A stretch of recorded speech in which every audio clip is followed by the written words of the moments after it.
All right, I call this one All Roads Lead to Inflation because it's the motherfucking truth. News from 5D. This is Otis 5D. News from 5D with Otis 5D.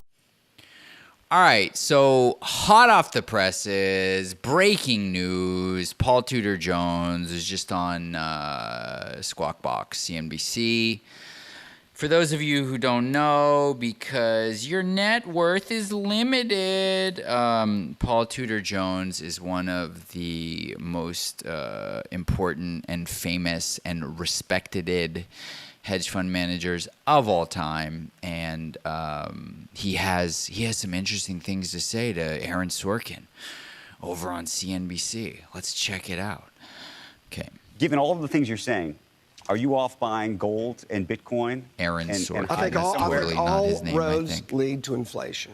Ooh, We're going to end up. it's the truth. But does all roads lead to inflation? Therefore, gold is a good investment. Is Bitcoin a good investment to you? I'm long gold. I'm long Bitcoin. Long gold, I think commodities long Bitcoin. Are so ridiculously Commodities underowned. are under-owned. I'm long commodities. I think most young people find 69. their inflation hedges via the NASDAQ. That's also been great. It's probably some combination. I probably have some basket of gold, Bitcoin, commodities, and NASDAQ, something like that. And I would own zero fixed income. Zero bonds, zero short-term. treasuries, The playbook to get out cash of this, you see it in Japan short-term. right now. They have 2% inflation, 30 basis points overnight. They don't want to raise rates. The playbook to get out of this is that inflation. you inflate your way out. Yep. And you know what? Shout out to Luke Gromen, bro. I guarantee you that Paul Tudor Jones got that thesis from Luke Gromen. Luke Gromen is super goated. And if he didn't, then he got it from somebody who got it from Luke Gromen. I've known this thesis for like 6 months or a year now.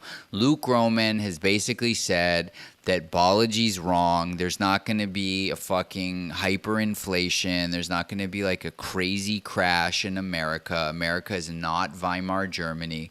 What's going to happen is like a decade of 15% inflation per year. So what does that mean? That means if something costs $10, then the next year it's $11.50, and then the next year already my math is like 115 plus half of that is 55, the 60, 175, 1150, 165, 13, 15. And anyway, by the time 10 years goes by, you're at like $25. So everything, or let's say $1, everything that was $1 now costs $2.50. And everything that was $2.50 costs $5. And the thesis of Luke Gromen, which is exceedingly reasonable in my opinion, is that people can handle this.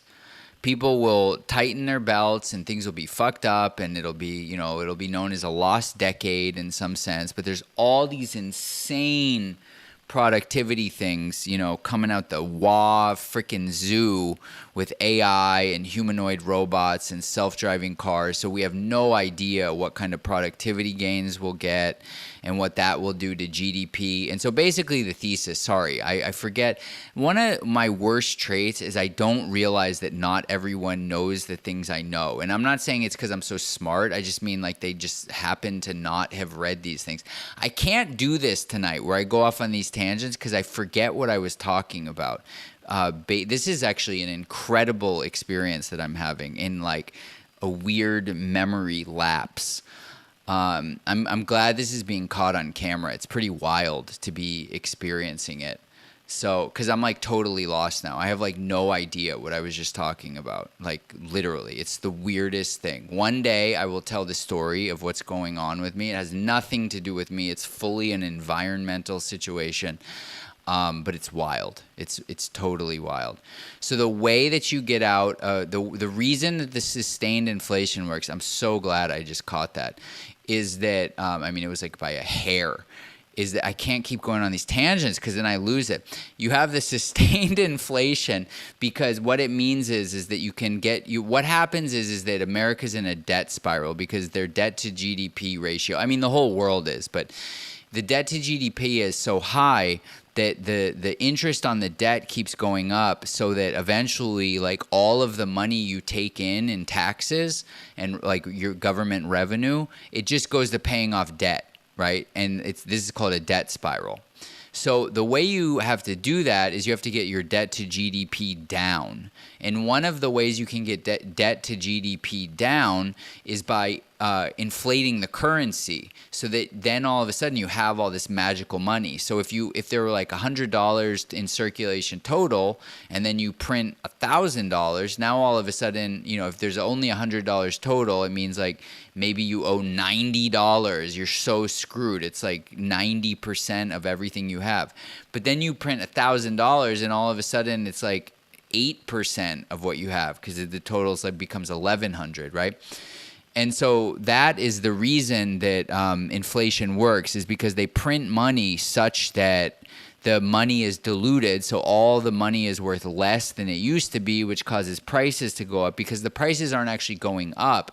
It's just that the money is worth less, so the way you measure everything has to change. It's actually very simple. I think what I just said was a pretty excellent explanation, to be honest with you. So anyway, Luke Roman has had this thesis forever. He's the originator of it for sure. He may have gotten it from someone like Arthur Hayes' Zoltan guy, but that's neither here nor there. That's above everyone's pay grade, not just mine. Okay, so now we're going to switch, and we're going to look at the tweets. So now we looked at the videos. This is very exciting to me. This is like I'm in my bag right now, bro. Okay, so Sam Callahan, who just married, if I'm not mistaken, what's her face? Natalie Brunell, the Bitcoin girl. I'm glad she got wifed up. She was looking real single too long. And congratulations to you. But your dumbass husband said some weird shit, because he said reverse Tears law. Reverse Tears law is called Gresham's law, bro. How you not know that? How are you going to wife up Natalie Brunell and you don't know that reverse Tears law is called Gresham's law? I am worried. Scandalous. Okay, so we got to start with Jürgen Schaaf. We got to start with Jürgen. Jürgen is an advisor to the ECB, the European Central Bank. The European Central Bank just put out one of the most, just put out the most dastardly reports about Bitcoin in the history of planet Earth. And more or less what it said is, this is what we're focused on. I don't want to read these retards threads, because all of our brains lose IQ points by reading too much into them. But, it's worth knowing the synopsis. The synopsis of Mr. Jürgen Schaffenstein. No, that was wrong. I wasn't trying to say like a Jew thing. I was trying to say a Nazi thing. Jürgen Schaffenswasen says, even if Bitcoin prices keep rising and the bubble doesn't burst. So basically saying, even if Bitcoin doesn't burst, this bubble, this fake bubble that somehow doesn't burst, but it's still a fake bubble, the wealth gains by early adopters come at the expense of latecomers or non-holders, aka no-coiners, leading to significant redistribution effects. So Sam Callahan says holders of worse money will lose out to holders of better money. I don't actually think this is that great a take. It's not Bitcoin's fault that these institutions destroyed their currencies. That's good. Fortunately, anyone can opt into BTC. The choice has been yours since 2009. Choose your money wisely. Yeah, it's true, but we got better tweets. So what do we got next? What's next? Who do we got here? We got Lavish. Okay. So we'll just stick with it. These are kind of out of order, but it's all good. So the same Sam Callahan, he's reflecting on the video we just watched, Paul Tudor Jones, but now we get to see it in text. When you hear things and see things, it's multimodal. It sinks into the old noggin ever deeper. Paul Tudor Jones says, all roads lead to inflation. I'm long gold. I'm long Bitcoin. I own zero fixed income. No bonds, no debt. It's not going to be worth nothing because they're going to have to print like a motherfucker. And when bonds are not good when the you have zero interest rates because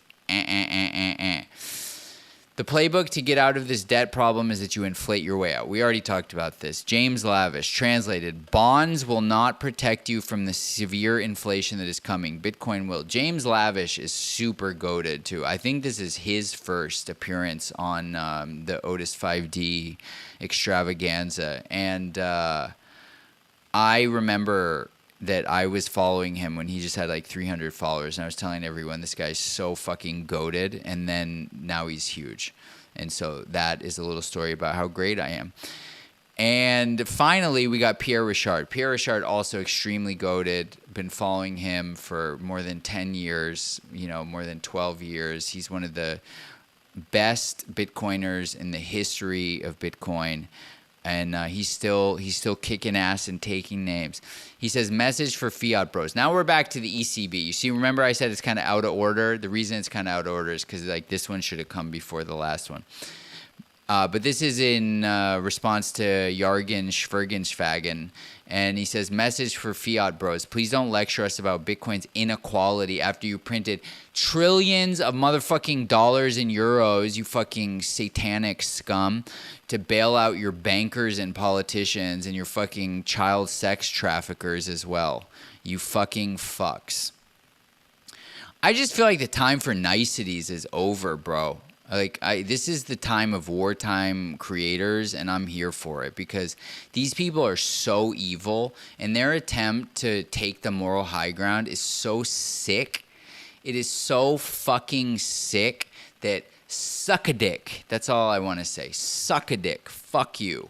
And I think at some point, while that's a bit childish, and I would much prefer to philosophize about the ins and outs of when a new asset is monetizing, how should the redistributive effects? Yeah, I mean, you could look at the Coase theorem, but it's like, nah, bro, these nuts, suck a dick, you fucking piece of shit.